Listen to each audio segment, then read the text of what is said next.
श्री राधा रानी सरकार की जय। जय जय श्री राधे श्याम। परम मंगल में भगवत स्वरूप अकारण करुणावरणालय भक्तवांछः कल्पतरु पीताम्बरधारी श्री वृंदावन बिहारी प्रभु के पाद पद्मों का स्मरण करते हुए सुंदर ये पवित्र कार्तिक मास के अंतर्गत हम प्रभु की पावन पवित्र महिमाओं को कथा को श्रवण करने के लिए यहाँ पर एकत्रित हुए हैं। सुंदर पवित्र कार्तिक महात्म्य के अंतर्गत नारद जी महाराज अपने पिता ब्रह्मा जी से अनेक प्रकार की महिमाएं कथाओं को श्रवण कर रहे हैं और पृथु जी महाराज के भी मन के सारे संशयों को, सारे प्रश्नों का उत्तर स्वयं नारद जी इस महात्म्य के अंतर्गत वर्णित करते हुए कथा को सुनाते हैं। पृथु जी महाराज ने पूछा कि हे नारद जी महाराज, कृपा कर कार्तिक मास के अनंतर तथा अनेक से अनेक हमको पुण्य में कथाओं को श्रवण करने की इच्छा है। कृपा करके किस प्रकार भगवान का प्रादुर्भाव तथा किस प्रकार हम इस संसार में कार्तिक मास में दीपोत्सव की महिमा को मनाते हैं, कृपा कर इसका वर्णन करके बताएं।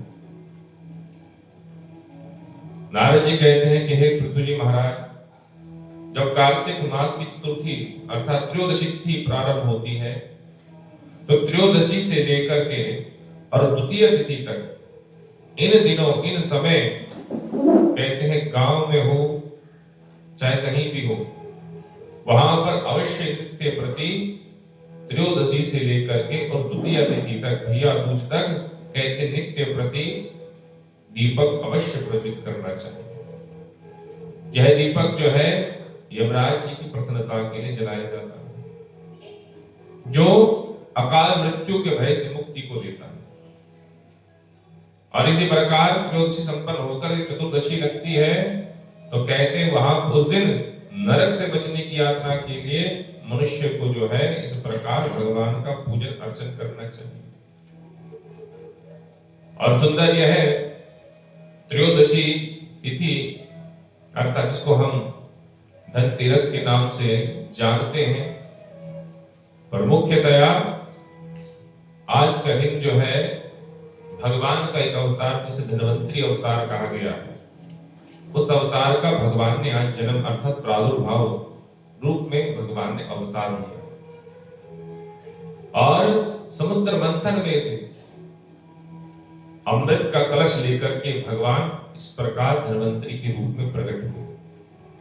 और जब भगवान का प्रादुर्भाव हुआ तो भगवान ने औषधि लेकर के प्रकट हुए। अमृत जो है वो जीवन मृत प्राणी को भी पुनर्जीवन प्रदान करता है, उसी प्रकार कहते हमारी औषधियां दवाइयां कहते ये भी मृत प्राणी को भी नवजीवन प्रदान करती है। तो आज के दिन कहते हैं वैद्य आदि औषधि कर्ताओं का आदि इन सबका पूजन एवं भगवान का धन्वंतरी रूप में पूजन किया जाता है कि जब आप प्रभु आए तो आपके द्वारा हमें औषधियां दवाइयां प्राप्त हुई जिससे पुनर्जीवन मनुष्य को मिलने लगा। इसलिए हे धन्वंतरी प्रभु हम आपका स्तवन आपका पूजन करते हैं। तो इस प्रकार त्रयोदशी में भगवान धन्वंतरी रूप भगवान नारायण का पूजन और चतुर्दशी में कहते नरक से मुक्ति के लिए यमराज जी महाराज का पूजन किया जाता है।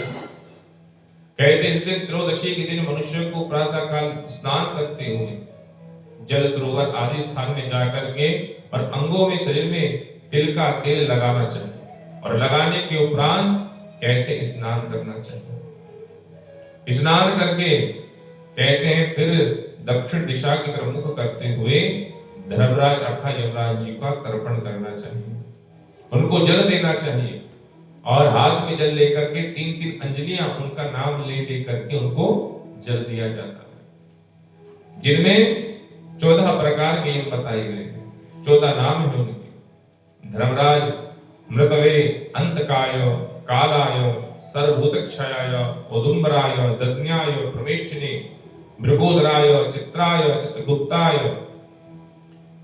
इत्यादि कहते हैं। यह धर्मराज जी की 14 अर्थात 14 नाम है।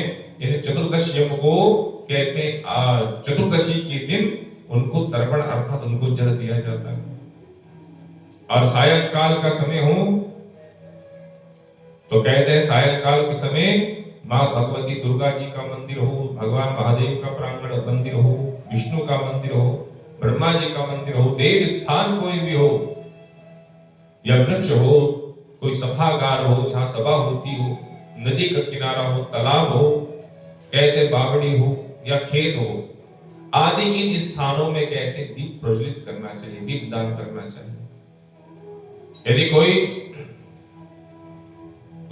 शस्त्र से अर्थात शस्त्र के द्वारा किसी की मृत्यु हो गई हो तो कहते उसके लिए भी जो है चतुर्दशी के दिन दीप प्रज्वलित दीप जलाना चाहिए, जिससे उनको जो है अक्षय फल की प्राप्ति होती है, मुक्ति की प्राप्ति होती है, परम सुख की प्राप्ति होती है। और इसी दिन चतुर्दशी के दिन कहते हैं कन्याओं को और ब्रह्मचारियों को कहते हैं और तथा तपस्वियों को हमको भोजन कराना चाहिए, जिसको कराने से वह जीव वह मनुष्य शिव धाम का अधिकारी बन जाता है, शिव लोक को प्राप्त हो जाता है। और यदि ब्राह्मण को भोजन कराए तो कहते उस व्यक्ति को कभी भी यमराज के लोक का दर्शन नहीं करना पड़ता। तो इस प्रकार कहते हैं चतुर्दशी की विधि को बताया। और अगले दिन कहते हैं दीपोत्सव अर्थात अमावस्या की तिथि प्रारंभ होती है। तो कहते हैं अमावस्या की तिथि पर प्रातः स्नान करने के उपरांत फिर कहते हैं उसके पश्चात करने के बाद कहते हैं पितरों का पूजन करना चाहिए, पितरों का श्राद्ध करना चाहिए। और श्राद्ध करने के बाद विप्रों को, ब्राह्मणों को, संतों को भोजन कराना चाहिए। सायंकाल के समय एक दो जी महाराज तुलसी के स्थान पर, ब्राह्मण मित्र देवताओं के स्थान पर आदि स्थानों पर कहते दीप जलाने चाहिए। चौराया हो, शमशान हो, नदी हो, पर्वत हो, गौशाला हो आदि इन स्थानों पर दीप जलाने का विधान है। और फिर मां लक्ष्मी की स्तुति करनी चाहिए, मां लक्ष्मी का पूजन करना चाहिए। जैसे पतिव्रता स्त्री पति के जागने से पहले जाग जाती हैं, वैसे कहते लक्ष्मी जी भी भगवान के जागने से 12 दिन पूर्व ही जाग जाती है। कहते अमावस्या में बाल हो, बालक हो, वृद्ध हो, रोगी हो, इनको छोड़ करके अन्यों को भोजन नहीं करना चाहिए। सायंकाल के समय मां लक्ष्मी का पूजन करने के उपरांत ही कहते व्रत खोलना चाहिए था, भोजन करना चाहिए। सारे घर में कहते दीपोत्सव अर्थात दीप की आच्छादित करते, सब जगह दीप ही दीप प्रज्वलित करते। और कहते दीपों की मालाओं को सजाए, कहते इस प्रकार माला सजा करके सुंदर सुंदर स्त्री पुरुष हो कहते सुंदर वस्त्रों को धारण करें और कहते परम सुख को प्रदान करता है। रात्रि भर कहते हैं दीप जला करके रखें, क्योंकि रात्रि के समय कहते हैं मां लक्ष्मी जो है वो अन्यत्र सर्वत्र विचरण करती है, भ्रमण करती है, और जिसका घर अत्यधिक सुंदर रमणीय दिखाई देता है कहते वहां पर अनेक समय तक निवास करती है। और इस प्रकार कहते हैं जब रात्रि का एक पहर रात्रि की रह जाए कि रात्रि समाप्त होने वाली हो, प्रातः काल होने वाली हो, 3:30 साढ़े 4 बजे करीबन, तो एक पहर 2:30 बजे के उपरांत प्रारंभ हो जाता है। तो इस अवधि के अंतर्गत कहते हैं घर को स्वच्छ करके, घर का सारा कूड़ा एकत्रित करके कहते उनको बाहर छोड़ देना चाहिए। कहते ऐसा करने पर जो लक्ष्मी घर पे विराजमान है वो स्थिर होकर के विराजमान हो जाती है। और इस प्रकार कहते हैं यह अमावस्या का उत्सव अर्थात दीपोत्सव को करना चाहिए। उसके उपरांत कहते हैं दूसरे दिन भगवान गोवर्धन का पूजन तथा अपने बंधु बांधवों के साथ मिल करके कहते हैं ब्राह्मणों को भोजन और स्वयं भी भोजन करना चाहिए, नवीन अन्न का भोजन करना चाहिए। इस दिन भगवान श्री कृष्ण जी ने इंद्र का मान मर्दन करने के लिए इस प्रकार गोवर्धन रूपी लीला को संबोधन किया, गौ का वर्धन किया। और इसलिए कहते हैं इस दिन गौ से प्रार्थना करनी चाहिए कि हे गौ, आप जो है हमें यज्ञ के लिए, पूजन के लिए हमको घृत, दूध आदि प्रदान करें, ताकि उन पूजन से हम अपने पापों से निवृत्त हो सकें। और इस प्रकार जो गौ के सामने उनका पूजन करता है, प्रार्थना करता है, मेरी प्रार्थना करता है कि हे प्रभु, आप तो गाय के सर्वत्र विराजमान रहते हैं। आप गाय के आगे, गाय के आगे आप, गाय के पीछे आप, गाय के दाएं में आप, गाय के बाएं में आप हैं। आप तो जो है प्रभु साक्षात गौ में विराजमान रहते हैं। इसलिए हे प्रभु, हे गोवर्धन प्रभु, हे गोपाल प्रभु, हम जो है आपको नमन करते हैं, नमस्कार करते हैं। इस प्रकार भगवान का पूजन करने पर कहते उस व्यक्ति को परम सुख प्राप्त होता है, और भगवान की कृपा प्राप्त करते ही वह परम तत्व को प्राप्त करता हुआ, परम सुख को प्रदान करता हुआ कहते इस प्रकार भगवत धाम को प्राप्त होता है और परम सुख को प्रदान कर जाता है। इस प्रकार यह भगवान की पुण्य में एवं यह सुंदर भगवान का धन्वंतरी अवतार की महिमा का वर्णन जो वैद्य समाज के लिए, अर्थात जो औषधियों का वैद्य कर्म करते हैं, वैद्यों के समाज का विशेष पूजन का दिन कहा गया है।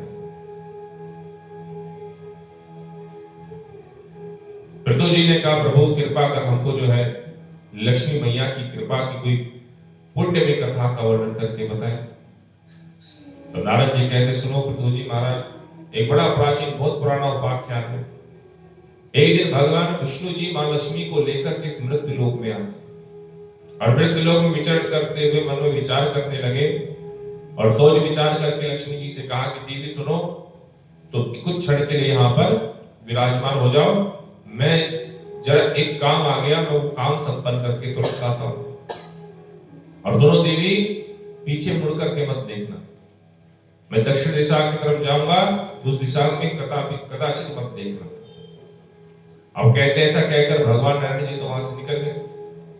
अब बड़ी देर विलंब हो गया प्रतीक्षा करते हुए, और लक्ष्मी जी कहेंगे, पतिदेव ने हमको कहा कि दक्षिण दिशा की तरफ देखना मत, और स्वयं जो है दक्षिण दिशा की तरफ निकल गए। और विवश होकर के जैसी लक्ष्मी जी ने पीछे मुड़ करके देखा, तो वहां पर उनको सरसों का खेत दिखाई दिया। बड़ा मनोहर दृश्य देखा, तो उनसे लक्ष्मी मैया से रहा नहीं गया, और वह उस खेत में, सरसों के खेत में जाकर के प्रवेश कर गई, और खेत के सरसों के पुष्पों को लेकर के अपने केशों में इसका श्रृंगार करने लगी, केशों में लगाने लगी। ऐसी उस खेत में विचरण करती हुई आगे गई, तो उसको गन्ने का खेत दिखाई दिया। तो वह गन्ने खेत में प्रवेश कर गई, और वहां जाकर के कहते लक्ष्मी मां ने उस खेत में से बिना पूछे गन्ना तोड़ करके और गन्ने को खाना शुरू कर दिया। थोड़ी देर में कहते भगवान नारायण जी आए, और भगवान नारायण ने देखा कि लक्ष्मी जी तो किसी के खेत पर गन्ना खा रही है, और दक्षिण दिशा की तरफ मुड़ गई, दक्षिण दिशा की तरफ निकल गई। तो भगवान बड़े क्रोधित हुए कि देवी, हमने आपको मना किया था कि दक्षिण दिशा की तरफ जाना मत, देखना मत, और आप यहाँ आ गए। तो आ गए, पर आपने बिना किसी किसान की आज्ञा के माने, आपने बिना उसकी आज्ञा के आपने उसके खेत में से गन्ना तोड़ के कैसे खा लिया? या आपने अपराध किया है, इसलिए आपको इसका दंड मिलेगा। अब जाओ देवी, 12 वर्ष तक तुम उसी किसान के यहाँ दासी बनकर के रहो, सेविका बनो, उसकी सेवा करो। लक्ष्मी जी हाथ जोड़ के, स्वामी इतनी बड़ी कष्ट, इतना बड़ा हमें दंड दे रहे हैं। प्रभु ने कहा, देखो देवी, पाप किया है तो पाप का दंड तो भोगना पड़ेगा। आपने अपराध किया है, हमारी आज्ञा नहीं मानी, और दूसरा उसके खेत में जाकर के आपने बिना आज्ञा के तोड़ दिया। इधर जाओ और 12 वर्ष तक उसकी सेवा करो। और स्वयं भगवान जो है लक्ष्मी जी को वहां छोड़ करके, और स्वयं भगवान क्षीर सागर में जाकर के विश्राम करने लगे। भगवान की आज्ञा प्राप्त करते ही वह कन्या अर्थात मां लक्ष्मी जो है उस किसान के घर जा पहुंची, और अनुरोध करके कहते हैं उसकी दासी अर्थात सेविका बन गई, उसकी सेवा करने। और जब से लक्ष्मी जी उसके यहाँ आई, तो तब से उसके यहाँ पर धन की वृद्धि होने लगी। उसका धन जो है, व्यापार जो है, वो पदोन्नति को प्राप्त करने लगा। और धीरे धीरे कहते मां लक्ष्मी कृपा से वह किसान धनवान किसान के रूप में विराजमान हो गया, खूब धनवान बन गए, संपत्तिवान बन गए। समय जाता जाता कहते जैसी 12 वर्ष व्यतीत हो गए, तो स्वयं भगवान नारायण फिर अपनी लक्ष्मी जी को लेने आए। लक्ष्मी जी को ले जाने के लिए जैसे भगवान ने तैयार हुए, तो कहते वो किसान पुनः आके खड़ा हो गया कि मैं इनको यहाँ से जाने नहीं दूंगा, क्योंकि अब ये यहीं पर रहेंगी, कहते भगवान ने खूब समझाया कि भाई ये कुछ इन्होंने हमारा अपराध किया था, हमारी बात नहीं मानी, उसका दंड भोगने के लिए हमने इसको दासी होने का कहा। अब इसका वर्ष अवधि समाप्त हो चुकी है, 12 वर्ष की अवधि दी थी, 12 वर्ष संपन्न हो गए, अब इसको हम अपने साथ ले जाएंगे। पर कहते वो है किसान हट करने लगा कि मैं लक्ष्मी जी को अर्थात दासी को जाने नहीं दूंगा, क्योंकि वे दोनों रूप बदल के विराजमान थे। तब भगवान ने देखा कि किसान किसी तरह से भी लक्ष्मी जी को उनके साथ देने के लिए राजी नहीं, तो उस किसान ने भगवान से कहा कि तुम सब परिवार, भगवान कहते हैं कि सुनो किसान, तुम सब परिवार सहित गंगा जी जाओ, स्नान करो, और जब तक तुम स्नान करके नहीं आओगे तब तक हम दोनों यहीं रहेंगे। और भगवान ने 4 कोड़ी जो है वो किसान को दी कि जब तुम गंगा स्नान करोगे उसके बाद ये गंगा जी में छोड़ देना और फिर यहाँ जाना।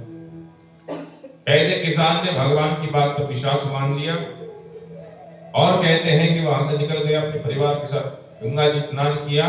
और कहते जैसे गंगा जी में 4 कोड़ियां छोड़ी तो गंगा जी में से 4 हाथ प्रकट हो गए, और कहते 4 हाथ प्रकट हुए, चारों हाथों ने उन 4 कोड़ियों को अपने हाथ में धारण कर लिया।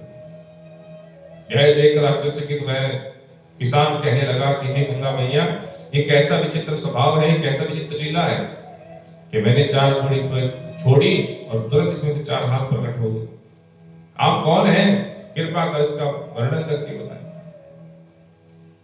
कहते हैं सुनकर के गंगा मैया ने कहा कि सुनो, ये 4 कोड़ियां तुम्हें दी किसने और कहां से लेकर के आए, कृपा कर मुझे बताओ। इस पर किसान बोलता है कि मैया, मेरे घर में 2 नए प्राणी आए हैं। एक तो बहुत समय से दासी रह रही थी, मेरी सेवा कर रही थी, एक अभी उसको लेने के लिए एक सेवक और उसका दास आया और वो उसको ले जाने के लिए तत्पर है। मैंने तो मना किया पर वो विवश है, वो जाने को तत्पर है, पर उन्होंने आदेश दिया था कि तुम जाओ गंगा जी स्नान करो और स्नान करके 4 कोड़ियां गंगा जी में डाल देना और फिर पुनः आ जाना, तुम्हारा कार्य सफल होगा। तो गंगा मैया कहती कि सुनो, वो जो सेविका अर्थात जो दासी बनी हुई है और जिसको लेने के लिए आए हैं वो कोई साधक नहीं है, वो जिस दासी तेरी इतने समय से सेवा कर रही थी वो साक्षात लक्ष्मी है, और जिसको लेने के लिए आए हैं वो उसके पति नारायण हैं।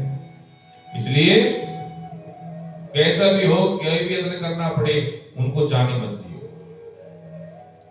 कहते हैं इस प्रकार संकेत प्राप्त करके वे जब किसान घर आया तो भगवान ने कहा देखो तुम्हारे के अनुसार हम यहाँ रुके हुए हैं, अब हमें तुम आज्ञा दो, हम अपने घर चलते हैं। ईश्वर किसान को समझाते हुए भगवान विष्णु कहने लगे, लक्ष्मी जी की कुछ गलती के दोष के कारण जो है इसको यहाँ रहना पड़ा। पर वह पुनः किसान जो हट करने लगा, कहते हैं लक्ष्मी जी को जाने के लिए मना करने लगा।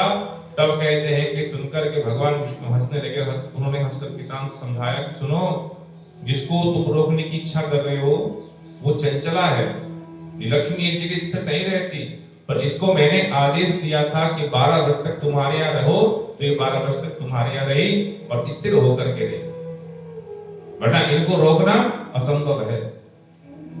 तो सर्वदा आप सोच लो कि सर्वदा के लिए स्थित हो जाए, असंभव। कहते इस प्रकार भगवान किसान को समझाया, पर फिर भी किसान की बात मन में बात न ठहरी। किसान कहता है कि मुझे गंगा जी ने सब बता दिया है, आप कुछ कहिए मत, मैं सब जानता हूं कि आप साक्षात नारायण हैं और ये जो दासी बनकर के रह रही है ये साक्षात लक्ष्मी है, और इस प्रकार मैं यहाँ से इनको जाने नहीं दूंगा।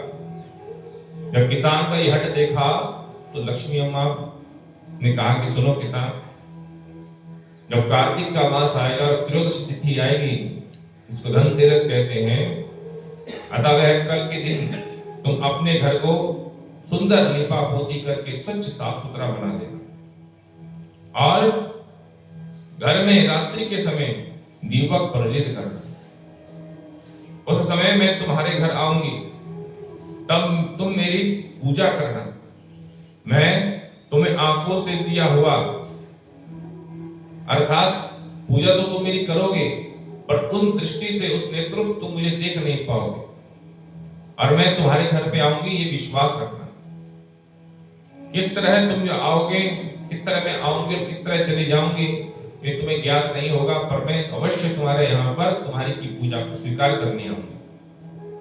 लक्ष्मी जी की बात सुनकर के किसान ने उनको हाथ जोड़कर प्रणाम किया और कहा कि मां, जैसी आपकी आज्ञा होगी इसको स्वीकार किया जाए। किसान ने ऐसा ही किया। मां लक्ष्मी की बताई हुई त्रयोदशी के दिन कहते घर को खूब साफ सुथरा स्वच्छ बना करके और सुंदर घर में दीप प्रज्वलित करे, मां लक्ष्मी जी का पूजन किया।